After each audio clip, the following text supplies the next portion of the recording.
I've talked a lot about my struggles with connecting to my own Akashic Records.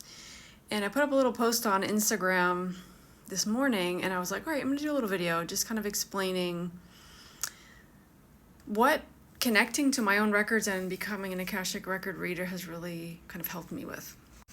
Before I do that, I kind of want to just explain this journey with the records. First, obviously, you learn to read your own records, to open your own records. And a lot of the issues I had were with trusting myself. And I was connecting because I know at this point in my journey but I wasn't allowing the messages in. I was blocking them. My brain was blocking them. And over the period of doing a lot of work on myself and my own self-love journey, my relationship to self, and a lot of things happening in between, I kind of left the records for a while, put them to the side, and then came back to them and started opening my records every day. And obviously becoming a reader for others has made that grow even more. This sense of feeling like I could just think about the records and they open for me. But something I always even say on the podcast, the Soul Tribe podcast, which is the podcast my sister and I have done. It's in pause right now, but I would constantly explain to people how what the readings did for me when I was getting a reading from somebody else before I became a reader for myself was to find clarity and to find the information to understand myself and what was happening. And for me to be able to trust myself, the readings were very validating. The person would validate what I was feeling without really giving them too much information. And obviously the reading in itself would help me find closure in a lot of things through understanding soul contracts and my soul contract and where I felt stuck in my life. But ultimately what the records did for me was help me trust myself and my intuition, because even though my records might not be open at all times, because that probably would make me really tired anyway, but they helped me listen to my intuition more.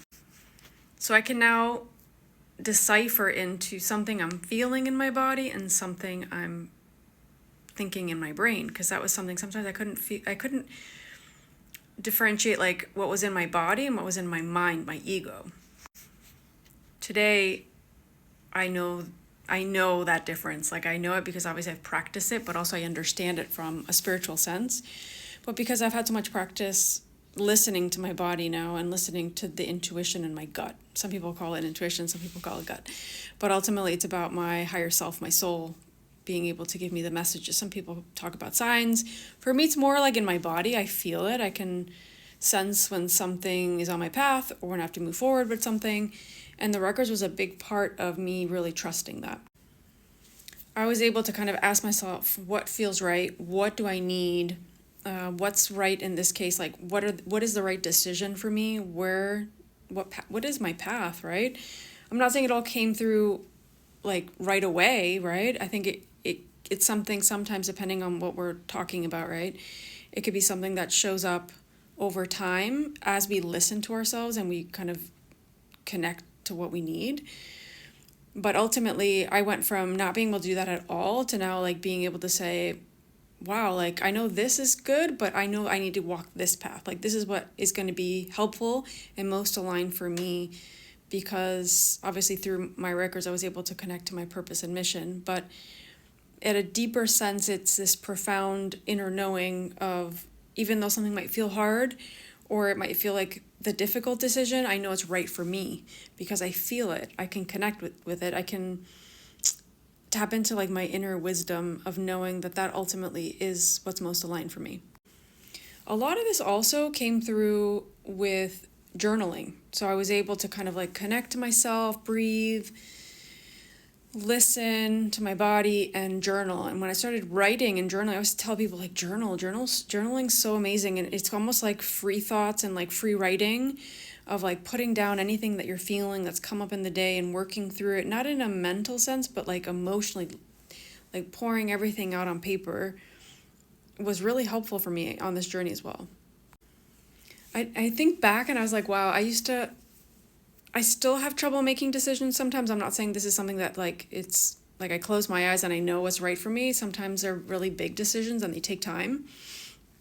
But what I did find was that when I did get confronted with making a decision or picking a path, because a lot of times it's this or that or choosing between things, right?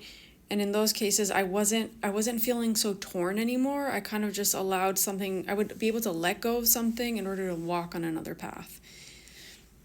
I allowed myself to live that out that way with more clarity because I was listening to myself. Whereas before, like, I think back and like, wow, like I would ask everybody, like, what do you think's the right decision? What do you think I should do? I don't do that anymore.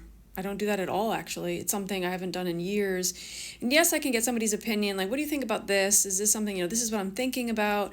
But I'm not going into it like for the person to make the decision or tell me what's right or wrong. Like, nobody can tell you that. That can only come from a feeling or knowing inside of you. Can somebody validate that through a reading or a session or talking to somebody? Yeah, 100%. Like, that is the reality because it helps me too. But nobody can tell you what's right or wrong for you. That's very difficult if somebody can tell you that because you only know how you feel.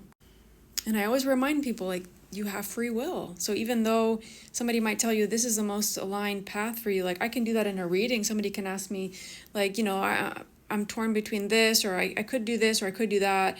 And we can connect to what's most aligned, but ultimately you still have the free will to choose what's right for you and what you like, or what you need, or what you desire, or where you see yourself. And free will is a big part of our soul contract here. So it's something that we can't really ignore, and we can get kind of validation or confirmation through a session with somebody, and I think that can be super helpful. And it helps validate even emotions I've had through astrology readings, Akashic record readings, family constellations, like all of it's helped me. But they're not the answer. They're just complementary. So I always say, listen to yourself. You have to get into that space of listening to yourself. And what the records have done has really created, it's almost like that practice of knowing that the answers are within myself and that nobody can really tell me what to do or tell me what's right or wrong if I don't first feel it. And then the validation or the confirmation can come outside through signs or a reading or something.